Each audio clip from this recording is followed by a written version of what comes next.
My mother tried to fatten me up, poison my drinks, rob me, and even brought in a fake doctor to gaslight me into doubting my own sanity. But what she didn't realize was that she had met her match, and that sometimes the apple doesn't fall too far from the tree. I had a plan she never saw coming. Nobody really wants to admit it, but growing up as an only child with a single mom is tough. Up until I turned 14, she had me on a steady diet of the highest calorie foods she could find: frozen nuggets, burgers, Pop-Tarts, you name it. By the time my 14th birthday rolled around, I was 5 feet 2 inches and weighed 160 pounds. Meanwhile, my mom, who was the same height, barely weighed 95 pounds because her diet was made up of nothing but the healthiest foods: salads, avocados, shrimp, all organic. But aside from that, she was honestly an amazing mom, the type to drive an hour out of town to find the exact birthday cake I wanted or hand-sew my Halloween costume for the school fair. At least, she was, until I lost enough weight to get down to 105 pounds. See, up until then, I had always hidden my body under the baggiest clothes I could find, even around my mom. You could barely tell what I even looked like. But when I finally started seeing lower numbers on the scale, my eyes lit up. I could finally wear my motivation clothes, the outfits I bought as a goal for when I got thinner. I was so excited, I practically flew down the stairs to tell my mom. I'd always imagined that moment, us jumping up and down together, celebrating, hugging. But when she saw me, her eyes widened in shock, and for a split second, I swear I saw a look of disgust flash across her face. I stood there, awkward and nervous, before quietly announcing that I had lost 45 pounds. That's when my mom, the woman who had always been so encouraging, so supportive, just said, "Just don't let it get to your head," and handed me a plate stacked with toaster waffles drowned in syrup and butter. Tears stung my eyes, but I told myself she was probably just having an off day. Except, it only got worse. Over the next few days, she started piling even more food onto my plate. When I refused to eat it all, she threatened to call my school and tell them I never did my own homework, that I had been copying my friends the entire time. Of course, she never actually followed through. Nothing huge happened right away after that, just this constant tension, this cold, silent treatment that never seemed to end. Fast forward to my 17th birthday. It was my first time having friends over, and I asked my mom if I could throw a Halloween-themed party. "Yes, honey. Let me make your birthday cake." I insist. It was the first real smile I'd seen from her in months. I thought maybe, just maybe, the weird jealousy had passed. I was so naive. I dressed up as Snow White, complete with a blue corset and yellow skirt. I was so excited to wear it that I put it on before everyone arrived, wanting to surprise my mom and show her she had the beautiful daughter I thought she'd always wanted. I snuck into the kitchen, and that's when I saw it, something so shocking I felt like my heart was about to jump out of my chest. In her hands was a giant container of powder, and she was pouring it straight into the cake batter. It was mass gainer, the type that adds 700 calories per scoop. I screamed. She turned around, the powder flying everywhere. Her face turned bright red, and for a second, she looked almost ashamed. But I didn't care. To me, my birthday was already ruined. Still, I didn't react. I just smiled and joked, "Well, I guess you're really trying to fatten me up, huh?" She thought she had raised a pushover. Someone who wouldn't fight back. But she was wrong, and I was about to prove it. The party went on like nothing happened. Mom wiped up the mess and quickly threw together a new cake, claiming she was just adding protein to make it healthier. I made sure not to touch a single thing she made that day. My friends were great. We played Halloween games, took tons of pictures, and I actually had a good time, even with everything weighing on me. But every time I looked over at my mom, smiling and playing the perfect host, my stomach turned. That night, after everyone left, I sat in my room, planning. She thought she had raised someone who couldn't stand up for herself. She had no idea what was coming. The next morning, I made a big show of stepping onto the bathroom scale, right where Mom could hear me. I gasped dramatically and called her in. "Mom, look. I gained 5 pounds overnight." Her eyes lit up with this strange, satisfied look that made my skin crawl. "Oh, honey, it's probably just water weight," she said. But I could see how pleased she was. That was all the confirmation I needed. She wanted me to be overweight again. So I started playing along, but with my own twist. I'd make sure she was watching as I grabbed handfuls of chips or cookies, saying stuff like, "I'm starving." Then I'd sneak off to my room or the bathroom and flush it all down the toilet or throw it out. I'd come back for more, patting my stomach and raving about how good everything tasted. Meanwhile, I kept a detailed journal of everything, every nasty comment she made about my body, every time she tried to force food on me, every so-called special dessert she insisted on making. I even took pictures of the crazy oversized portions she gave me compared to the tiny ones she made for herself. And I got real sneaky with my workouts, too. I used to tell my mom I was staying after school for study groups, but the truth was, I was sneaking off to the school gym. One afternoon while I was cleaning my room, I stumbled across some old family photo albums. I got curious about what my mom looked like when she was my age and started flipping through them. That's when I noticed something strange. In all her high school photos, my mom was bigger, way heavier than I'd ever been. In her senior portrait, she looked nothing like the slim woman who raised me. I kept digging and found some pictures of her with a guy who looked a lot like me, had to be my dad. In those pictures, she was still heavy, but she looked happy. Then, suddenly, there was a gap in the photos for a few years, and when they picked back up, she was skinny and alone holding baby me. That's when it hit me. This wasn't just about me. It was about her. Her own struggles with weight. I thought back to all the comments she'd made over the years about not wanting me to suffer like she did. I'd always assumed she meant financially, since we had our struggles. But now I wasn't so sure. The next morning at breakfast, I casually brought it up. Mom, you looked so happy in those old pictures with Dad. What happened between you two? She froze, her coffee cup halfway to her mouth. I braced myself, thinking she'd get angry. But instead, she just looked sad. Your father left me when I was pregnant with you, she said quietly. He didn't want to be tied down to a fat girl and her baby. It felt like the air got sucked out of the room. I had never heard the real story about my dad. She'd always given vague answers like he wasn't ready for a family. Is that why you lost all the weight? I asked carefully. She stared at me for a long moment before nodding. I promised myself no one would ever have a reason to leave me again. But why make me eat differently? Why try to keep me heavy? I pressed. Tears welled up in her eyes. I just wanted to protect you. Boys can be so cruel about weight. I thought if you stayed heavy, they wouldn't notice you. They couldn't hurt you the way your father hurt me. I sat there in shock.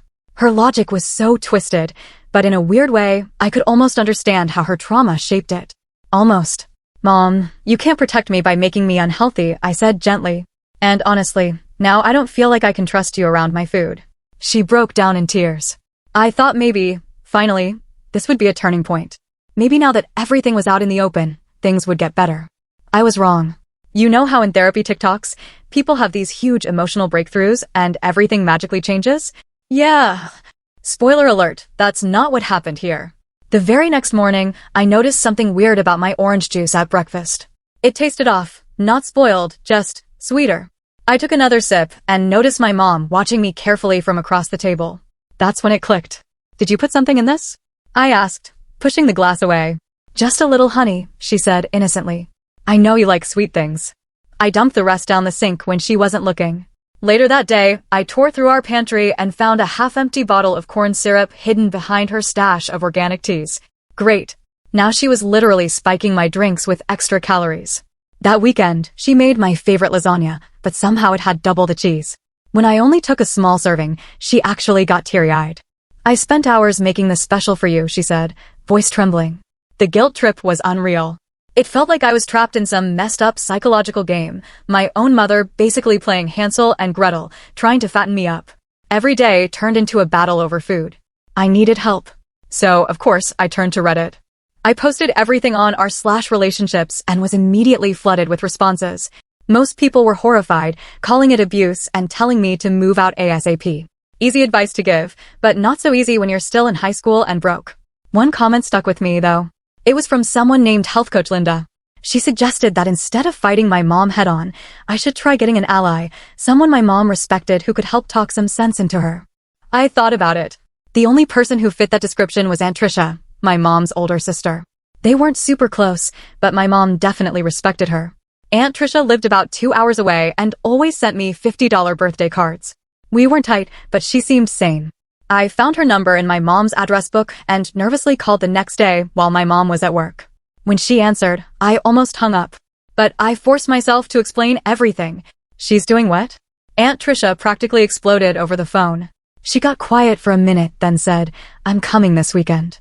Don't tell your mom. That Friday, we heard a car pull into the driveway. My mom wasn't expecting anyone. She peeked through the curtains and went pale. Tricia? What's she doing here? She muttered. Aunt Tricia barely waited for the door to open before barging inside. We need to talk, Diane, she said, dropping her overnight bag in the hall. Family dinner. All three of us. I had never seen my mom so rattled. She kept stammering about not having enough food, but Aunt Tricia just rolled her eyes and started pulling stuff out of the fridge. During dinner, once we were all seated, Aunt Tricia went straight for it. "So, Diane," she said, "your daughter tells me you've been trying to fatten her up. Care to explain what the hell that's about?" My mom's fork clattered onto her plate. She shot me a look of betrayal that made me want to sink into the floor. "I don't know what she told you," Mom said stiffly, "but I'm just trying to make sure she's eating enough. Teenagers are so obsessed with being skinny." "Cut the crap," Aunt Tricia said. She reached into her purse and pulled out some old pictures of my mom as a teenager. "Remember how Dad used to comment on your weight? Remember how Mom put you on those awful crash diets?" I sat there stunned as family secrets spilled out. Apparently, my grandparents were horrible about my mom's weight when she was young. My grandfather would make nasty comments at dinner, and my grandmother would force her onto extreme diets that never worked. "You hated them for it," Aunt Tricia said softly. "And now you're doing the same thing to your daughter, just in reverse." For a moment, I thought we were having a real breakthrough. My mom's eyes filled with tears. She actually looked sorry. But then, she suddenly shoved her chair back and stood up so fast it toppled over. "This is different," she snapped. "I'm protecting her. By making her unhealthy? By betraying her trust." Aunt Tricia shot back. "That's not protection, Diane. That's control." My mom stormed off, slamming her bedroom door so hard the pictures on the walls rattled. Aunt Tricia sighed and turned to me. "Well, that went about as well as I expected," she said. "She ended up staying the whole weekend. Mom barely came out of her room except to go to work on Saturday. When she did come out, she wouldn't even look at us. By Sunday afternoon, Aunt Tricia had to leave. She hugged me tightly at the door. "I'm sorry I couldn't fix this," she whispered. She pressed a prepaid credit card into my hand. "There's $500 on here. Emergency fund. Call me anytime, day or night." I felt a wave of gratitude and panic as I watched her drive away. About 10 minutes later, my mom finally emerged. Her eyes were red and puffy, but there was something else there too, a coldness I hadn't seen before. "Tricia's always been a drama queen," she said flatly. "Always trying to turn people against me." The next few weeks were the most stressful of my life. She stopped tampering with my food, but started something way worse: psychological warfare. She'd leave women's fitness magazines around the house, open to articles about eating disorders. If I skipped dessert, she'd make little comments like, "I hope you're not developing an unhealthy relationship with food." The gaslighting was enough to drive me insane. I'd catch her sneaking butter into my food when she thought I wasn't paying attention. Then she'd flat out deny it. "You're getting paranoid, honey. Maybe we should talk to someone about that." I started keeping my own food in a plastic bin in my closet: protein bars, apples, nuts, stuff that wouldn't go bad. I'd pretend to eat the meals she made, then toss them out when she wasn't looking. It felt wasteful, but I was desperate. One night, I got home late from studying at the library and found Mom sitting in the kitchen with a middle-aged woman I didn't recognize. They both looked up as I walked in. "Honey, this is Dr. Reynolds," Mom said sweetly. "She's a nutritionist who specializes in teenage eating disorders." My stomach dropped. "I don't have an eating disorder," I said. Dr. Reynolds smiled kindly. "Why don't we sit and chat? Your mother's just a little concerned about your eating habits." I wanted to scream, but instead, I sat down and listened while this woman, who I later found out wasn't even a real doctor, just a holistic nutrition coach Mom found online, lectured me about nourishing my body and intuitive eating, while Mom nodded along with a look of fake concern. After the so-called doctor left, I confronted Mom. "What was that about?" "I'm just worried about you," she said, trying to sound sincere. "You're hiding food, skipping meals. Those are warning signs. The only reason I'm doing that is because you keep trying to make me fat again." I blurted out. Her face darkened. "See? This obsession with weight isn't healthy. Dr. Reynolds thinks you might need more intensive help." A chill ran through me. Was she threatening to send me to some treatment center? Could she even do that? I didn't stick around to find out. That night, I texted Aunt Tricia, "Things getting worse. Mom bringing in fake doctors now." The next morning, I knew I needed a new plan. Fighting her directly wasn't working. I had to be smarter. At breakfast, I pushed my cereal around and said, "Mom, maybe you're right. I think I have been a little obsessive about food lately." The triumphant look on her face was almost worth the lie. Almost. "Oh, sweetie, I'm so glad you realized that," she said, popping 2 Pop-Tarts in the toaster. "We'll get through this together." For the next week, I played along. I ate the massive portions she served, smiled through her nutrition lectures, and even agreed when she suggested I cut back on exercising. But as soon as she wasn't looking, I was on my phone, researching and making plans. I learned that in our state, you can't legally move out until you're 18 unless your parents give permission. I only had 4 months to go. I applied for every college scholarship I could find, especially ones for schools 2 or more states away. I sold old clothes on Poshmark for extra cash. I even picked up a weekend job at the mall, telling mom it was a teen social skills group recommended by school. My friend Zoe was the only one at school who knew everything. She helped me set up a separate bank account to stash my paychecks without mom knowing. By my estimate, I'd have close to $2,000 saved by graduation, plus Aunt Trisha's emergency card. Then disaster struck. One afternoon, I came home early from my social skills group, really my mall job, because I had a migraine. The house was supposed to be empty. Mom always went grocery shopping Saturday afternoons. But as I walked upstairs, I heard rustling in my room. I pushed open the door and found her going through my closet. My bin of food was dumped out on the floor. She was holding my bank statements. "What is all this?" she demanded, waving the papers. "You're working at Pretzel World? And what's this bank account I didn't know about?" My heart was pounding so hard I thought I might faint. "Mom, I can explain you're planning to leave," she said, eerily calm. "You're hiding money and food and making secret plans." I didn't even deny it. What was the point? "I'm almost 18, I said quietly. "I need to start being independent." She laughed, but there was no humor in it. "Independent? You're still a child. You can't even make healthy food choices without me." That night, she took my phone, my laptop, even my library card. "Until you can prove you're making healthy choices, these are off limits," she announced. She also called Pretzel World and told them I had to quit for health reasons. I felt completely trapped. No phone, no computer, no job, no way to contact anyone. She even started driving me to and from school, sitting in the parking lot until I went inside. For 3 days, I went through the motions like a zombie. I ate whatever she put in front of me, nodded at her lectures, all while trying to come up with a new plan. On the 4th day, my English teacher, Miss Garcia, held me back after class. "Everything okay, Amber? You haven't seemed like yourself lately." Something about her kind voice just broke me. I started crying right there.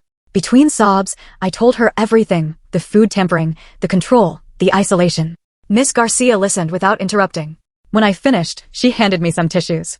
"This isn't normal parenting, Amber. There are people who can help you." She let me use her classroom phone during lunch to call Aunt Trisha. When I told her everything, Aunt Trisha was furious. "This has gone too far. I'm calling a family meeting. Your grandmother needs to hear about this." My grandmother? I barely knew her. She lived in Florida and sent $25 gift cards at Christmas. According to Mom, they weren't close because Grandma was judgmental. Now I understood why. 2 long days later, Grandma Margaret's Lincoln Town car pulled into our driveway, with Aunt Trisha's SUV right behind it. I watched from my window as they marched to the front door like an intervention squad. Mom fell apart the second she saw Grandma. It was like watching someone shrink from a controlling adult into a defensive teenager. "Mother, this isn't a good time," she stammered. Grandma Margaret wasn't having it. She was tiny, barely 5 feet, but she filled the whole room with her presence. "Diane Marie, you open this door right now, or I swear I'll call every neighbor on this street to watch me." The family showdown was both awful and validating. We sat in the living room while Aunt Trisha laid everything out, with me filling in details when needed. Mom kept trying to interrupt, claiming I was developing an eating disorder, that she was just trying to help. Grandma finally raised her hand, cutting her off. "Diane, do you remember what you said to me when you were 17? You said if you ever had a daughter, you'd never do to her what I did to you." Mom's face crumpled. "This is different. No, it's worse," Grandma said. "I controlled your food because I didn't know any better. But you do, and you're doing it anyway, to keep her dependent." For once, Mom didn't have a comeback. She just sat there crying. Grandma turned to me. "Amber, I owe you an apology too. I should have been more present. I let old conflicts keep me away, and you paid for it." That night, they made a plan. I would live with Aunt Trisha for the rest of senior year.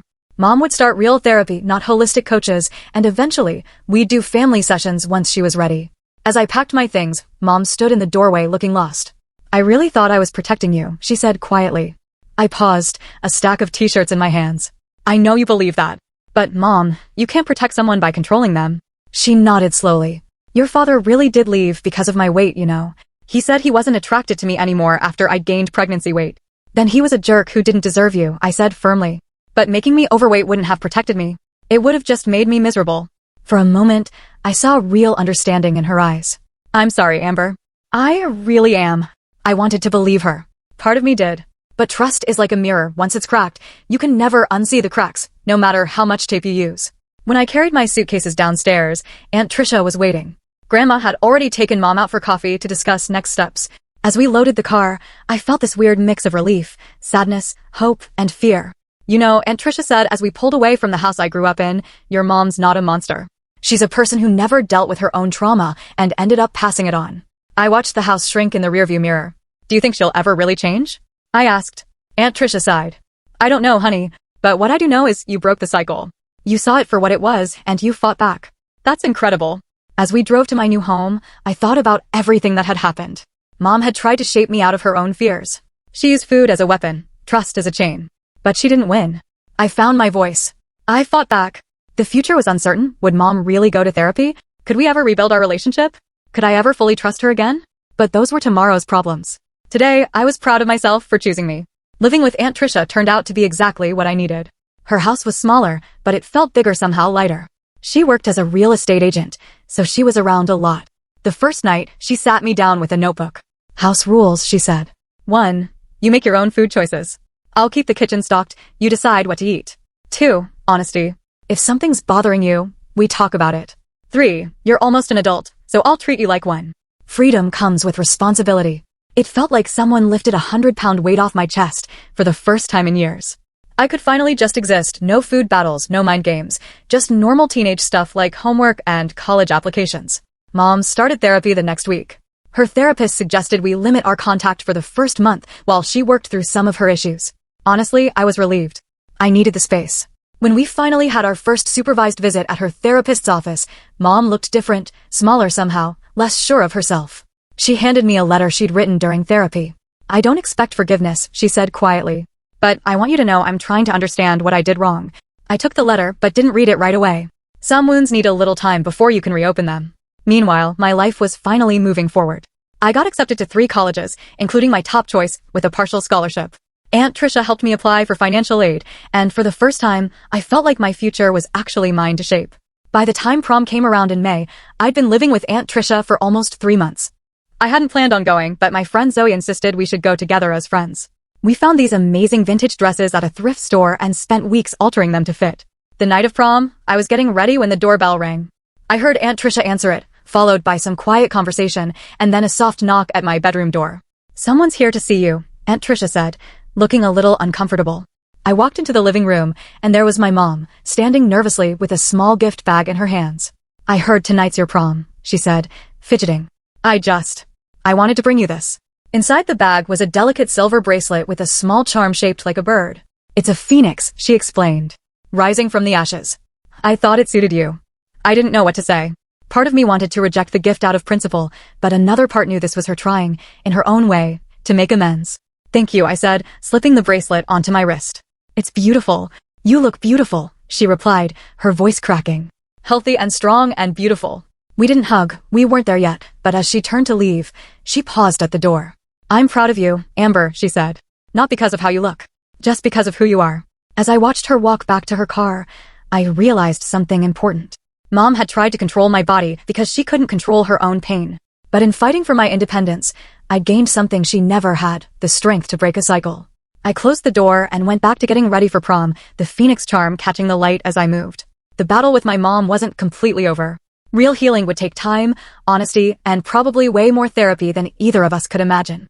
But I had already won the most important fight, the fight for myself.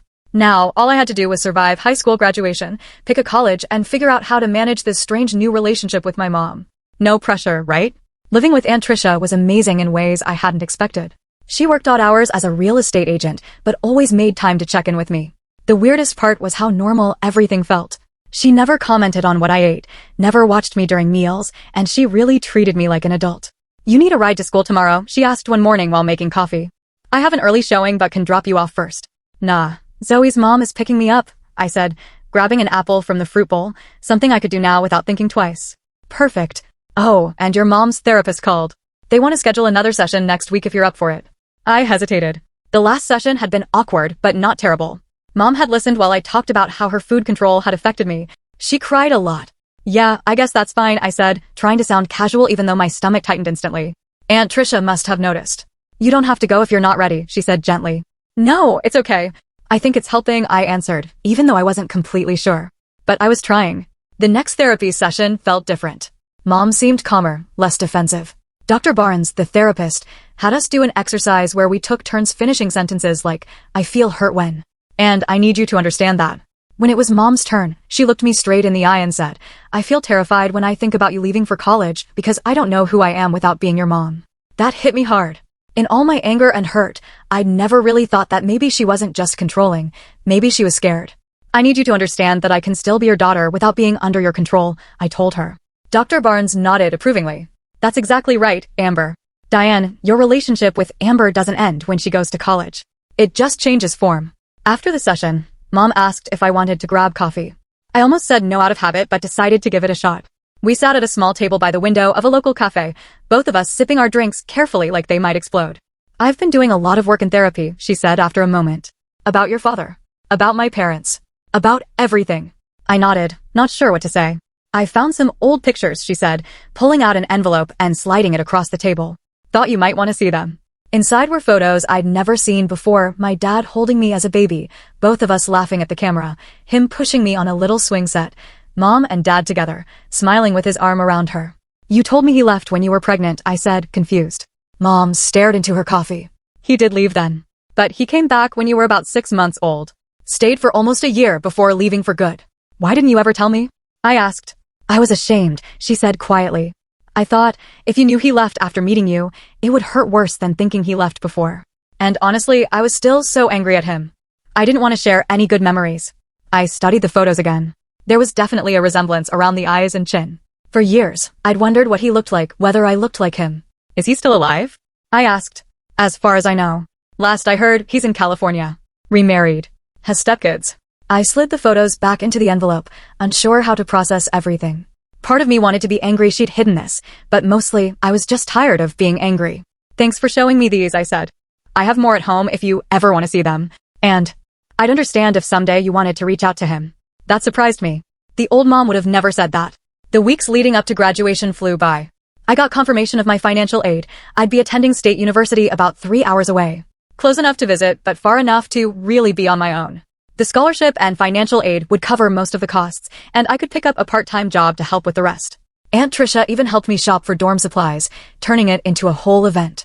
"You definitely need one of these shower caddies," she said, tossing it into the cart with a grin. She insisted, tossing one into our cart decent towels, because the ones in dorms are like sandpaper. Meanwhile, things with Mom stayed complicated. We met for coffee every couple of weeks. Sometimes it was fine, sometimes it was awkward. Every now and then, she'd slip up, making a comment about my appearance or what I was eating, but she usually caught herself and apologized. Progress, I guess. Graduation day came with perfect May weather. I got ready at Aunt Tricia's house, putting on my cap and gown, nervous but excited. Mom had texted, asking if she could come by to take pictures before the ceremony. I said yes, even though I had butterflies about it. When she arrived, she was carrying a small gift bag and looked unusually nervous. "You look beautiful, honey," she said, and for once it didn't sound like it had a hidden meaning.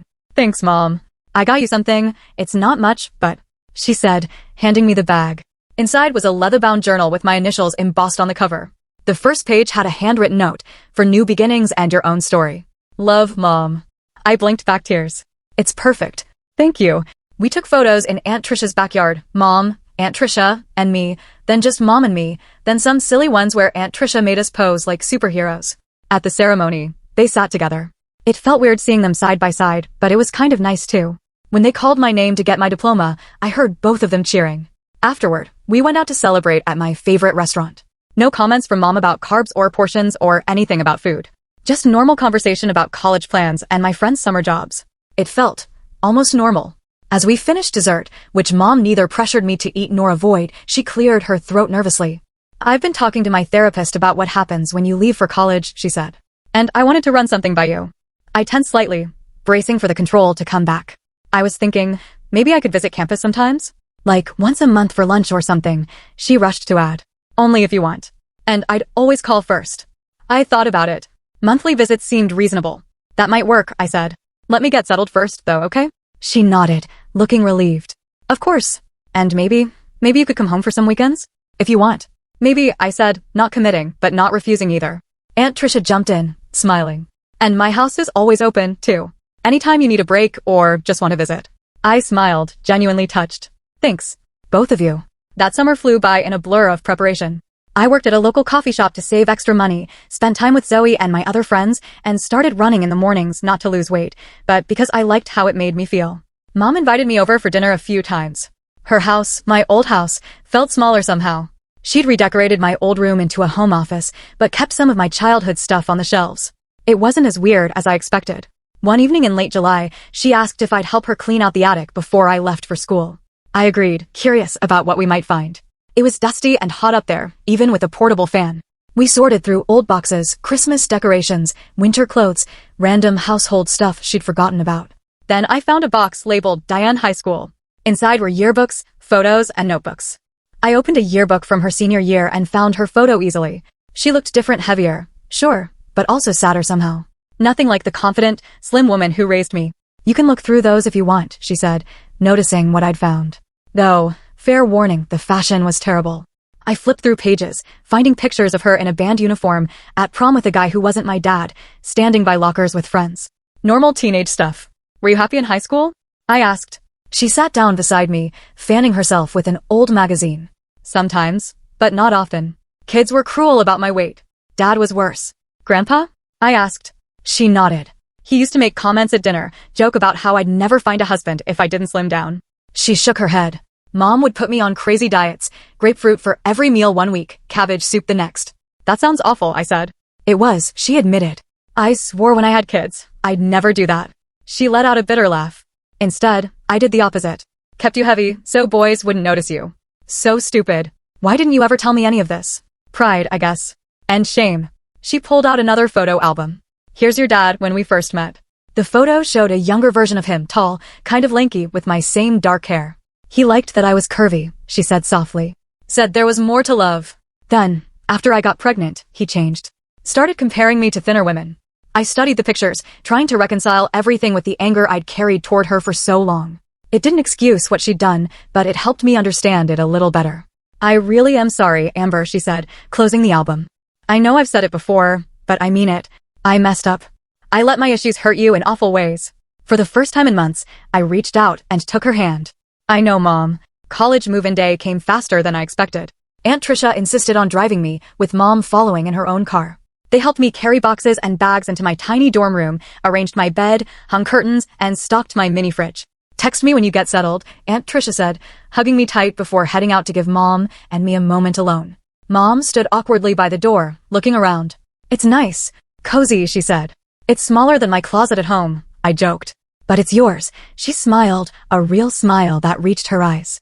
I'm proud of you, Amber, she said, her voice thick. Not just for college, for everything. For standing up for yourself. For being stronger than I was. I swallowed hard. Thanks, Mom. I know things aren't perfect between us, and they might never be. She reached into her purse and handed me a small envelope. I'm working on it. Here's the name and number of my therapist.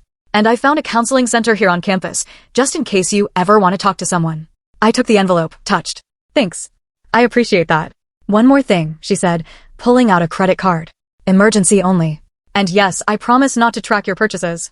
Your business is your business. We hugged, a real hug, no tension, no hidden meanings.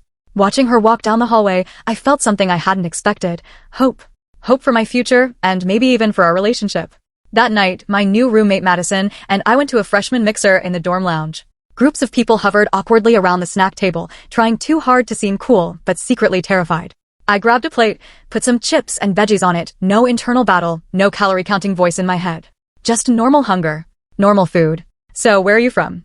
Madison asked as we sat down. About 3 hours north, I said. Small town. Nothing exciting. Got any family drama? She joked. My parents are both on their third marriages. Holidays are a nightmare. I laughed, thinking. My mom and I had some issues, but we're working on it, I said. It's complicated. Isn't family always, she said, clinking her soda can against mine. Here's to fresh starts. To fresh starts, I agreed. Later that night, I opened my new journal, the one Mom gave me, and started writing. Not about my mom, not about the past. About my first day of college, my hopes for the semester. The cute guy from the third floor who helped me find the vending machines. The past would always be there. My relationship with my mom would take years to fully heal, if it ever did. But sitting in that dorm room, writing in a journal she had given me, I realized something important. My story wasn't just about what happened to me. It was about what happened next. And, for the first time in my life, I was the one holding the pen.